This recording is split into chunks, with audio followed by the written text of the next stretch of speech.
welcome to the recap edition of the Influential Personal Brand Podcast. We are breaking down John Jantz's interview, and I've known him for a lot of years, and so it was a great time to catch up with him. AJ is here with me. We're going to give you our top 3 takeaways. I'm going to go first today. And as we were talking, it wasn't so much exactly something that John said, but it was something that he said that made me think about something that we have talked about. He mentioned our mutual friend, Mike Michalowicz, and we were talking about writing books. And it kind of dawned on me that when you write a book, your book shouldn't be an initial hypothesis. It should be a final conclusion. In other words, you don't publish a book when you have an idea about how something is. You publish it at the end once you've kind of tested and tried out your concepts on your clients and yourself and your own business and your own life. And I guess that was just a simple takeaway, but it kind of edified in my mind. Oh, that is worth realizing, that it's what happens at the end of a career of research and testing. So that was my first takeaway. Yeah, and honestly, mine is quite similar to that. And he talked a lot about when he has an idea. I'm reading my notes here so I don't forget. When he has an idea, he immediately starts writing about it. And I thought that was really good. And it kind of seems like a duh aha moment, but it's really more of like putting that writing out into the public. So as soon as I have an idea, I start writing about it and testing the content. And that's where I get feedback and suggestions and ideas. It's not that all of this content creation happens in a silo. It actually happens out in the open, in the public, with other people participating and help vet the idea. And that's very similar to yours. It's like, I don't publish an initial hypothesis.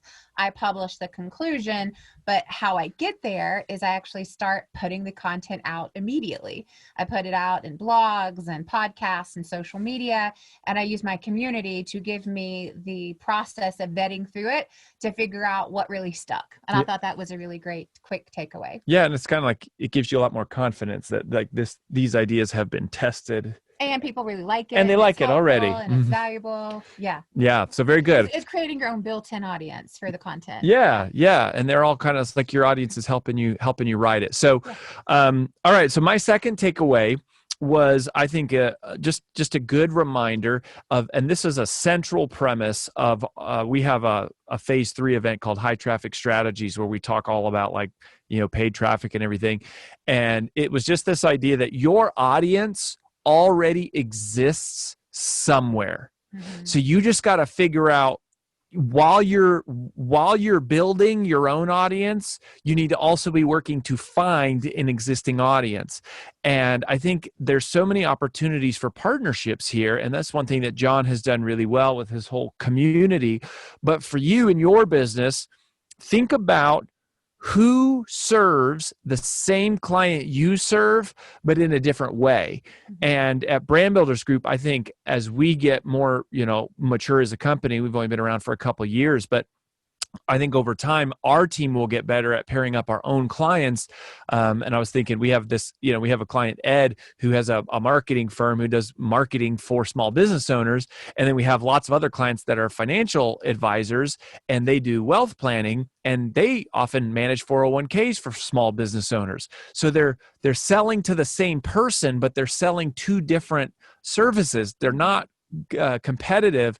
And that's a great place to look for partnerships, is who is serving your same audience, but with a different product or service. Yeah, that's so good. Simple, but really important and strategic, and something that quite often we overlook the simplest things. So I think that's really good. Okay. So my second thing, and this is not a new thing that we've heard from a ton of our guests, but again, it's one of those things that I feel like out in the normal everyday world, you don't hear a lot about, which is the focus has to be on building your email list, not on your followers. And I think that's just Amen. That's so huge. And it's so repetitive with almost every single guest who comes on our show. Is yes, there's tons of value when it comes to social media, but the focus has to be on building your email list. Do not forget the importance of your email list. And for all of you out there who don't have a process or a plan of building your email list, get one. find one.